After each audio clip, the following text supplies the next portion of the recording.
Joining me now, Democratic Senator Sherrod Brown of Ohio, who was at today's intelligence briefing. He voted against the Iraq war as a member of the House back in 2002. Senator, your reaction to the briefing today? Well, not much different. And as you know, Chris, we have an obligation, a duty not to talk about what was discussed and what we were told in a classified briefing. But I think you'll learn from history. And I listened to what Mike Lee just said. And 20 years ago, we saw another Republican administration lie about getting into a war, saying that it's not patriotic, suggesting, or more strongly than suggesting, it's not patriotic to even debate and discuss and to dissent from this idea of going to war. And, you know, one of the things we learned is there was no imminent threat to cause this assassination to happen right when it did. But the lessons of history that administrations far too often lie to get us into war says that we need to be cautious. And the point of optimism here, though, is I think there is a window of opportunity now, as a lot of my colleagues think, a window of opportunity for negotiation. And I'm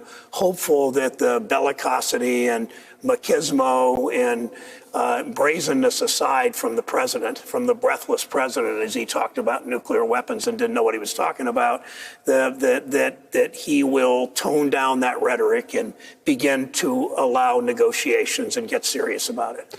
Is there indication from the administration, though, that there's any channel for negotiation? I mean, part of the problem, it seems to me, is that there was a channel that had been constructed for two nations that don't have diplomatic relations through the Iran deal and through the joint framework that's now been discarded by the Americans. Is there even a channel for talks to happen right now? Well, there's a channel if the president can quickly rebuild his relationships with France, Germany, Britain, and the EU.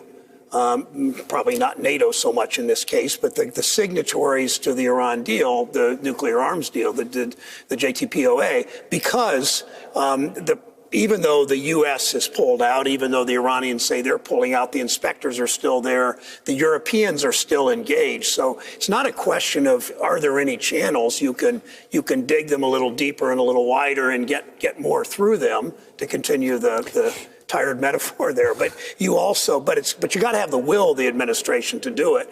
And I don't know, listening again, I can't talk details in a classified briefing, but it struck me as the same kind of lies I was hearing 20 years ago when I was a House member about the war in Iraq. And we knew that 5 years, 10 years out, we would pay a long-term terrible price.